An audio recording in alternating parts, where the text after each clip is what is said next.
আজি ডুমুৰলেকৰ আমাৰ দ্বিতীয় নিশা ৰাতিপুৱা এয়া ল'ৰা তাৰো যাব মন নাই, ইয়াতে থাকিব মন গৈ আছে। আমি চাহ বনাই ল'লোঁ নিজৰ কেটেলত, চাহ বনাই মেলি খাই লাহেকৈ বেগ পেকিং কৰিবলৈ লাগি গ'লোঁ। আৰু ইমান ধুনীয়া এটা জেগা তাৰমানে এৰি থৈ আহিবলৈ অলপ বেয়াও লাগিছিলে। আৰু এয়া চেক আউট কৰিছোঁ আৰু লাহেকৈ আমি প্ৰায় 10টা-11টাত কৰিছোঁ, কাৰণ ল'ৰাৰো অলপ গাটো বেয়া আছিলে, কাহ হৈ আছিলে যিহেতু মানে ওলাই অহা সময়ত বহুতেই বেছি তাৰ কাহটো আৰম্ভ হৈছিলে। আৰু যিহেতু এচিৰ কাৰণে আৰু বেছি কাহটো বাঢ়ি গৈছিলে, সেয়েহে মানে সি জাম্পাৰটো পিন্ধি আছে। আৰু এয়া জেগাখিনি দেখিছে নতুনকৈ বনাই আছে বহুতখিনি কটেজ, কিন্তু এতিয়াও মানে হৈ উঠা নাই। যিহেতু এয়া আমি ওলাই আহিলোঁ আৰু এনেকৈ ডুমুৰ লেক ভাল লাগিল।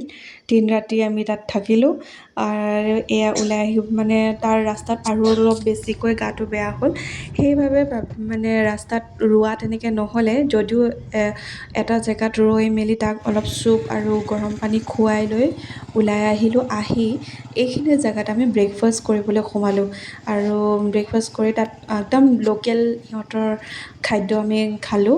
খাই মেলি এই জেগাখিনিৰ ভাল লাগিছিল ৰৈ, আৰু তাতে ৰৈ মেলি খাই লাহেকৈ ওলালোঁ আগৰতলালৈ বুলি। আৰু মাজত তেনেকৈ ৰোৱা নহ'লে কাৰণ তাৰ গাটো বেয়া আছিল। এতিয়া হৈ গ'ল ব্ৰেক টাইম আৰু এয়া আমি চাহ খাবলৈ ৰৈছোঁ। চাহখিনি যাওঁতে খাই গৈছিলোঁ, ধুনীয়া আছিলে। চ' সেইকাৰণে এইবাৰ আকৌ একেটা জেগাতে ৰৈছোঁ। আৰু আমাৰ ফুফুলাৰ গাটো ভাল নহয়, তাৰ বহুত কাহ হৈছে, সেইকাৰণে অলপ আমাৰ উভতনি যাত্ৰাটো অকণমান বাৰু অলপমান ষ্ট্ৰেছ হৈ আছে। এয়া চাহ, যোৱাবাৰ চাহৰ খোৱা কাপ এতিয়াও থৈ দিছোঁ, দেখিছেনে? পেলাই দিয়া নাই, থৈ দিছোঁ। মেমৰি বুলি নহয়, আৰু মানে য'তত পেলালে কি হয়, য'তত পেলালে দেখিবলৈও বেয়া লাগে বস্তুবোৰ, সেইকাৰণে থৈ দিছোঁ। নিজৰ কোৱাৰ্টাৰ ৰুমতে তাতে ক'ৰবাত কিবা এটা কৰিম আৰু। এয়া চাহ খাই মেলি আকৌ যাম আৰু।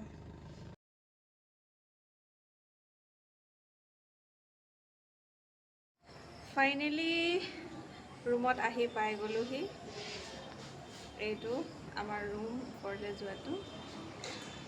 ভাল লাগিল ডুমুৰ আহি পালোহি। যিহেতু আমি ওলাইছিলোঁ 11টা, প্ৰায় 11:30 মানত ওলাইছিলোঁ। যিহেতু লিফ্টটো বেয়া, তেখেতে ইমানগাল বস্তু ওপৰলৈ লৈ আহিছে, দেখিছেনে? লিফ্টটো বেয়া হৈ আছে আৰু আমি দুটামান আনিছিলোঁ যদিও তেখেতে বেছি আনিবলৈ পালে।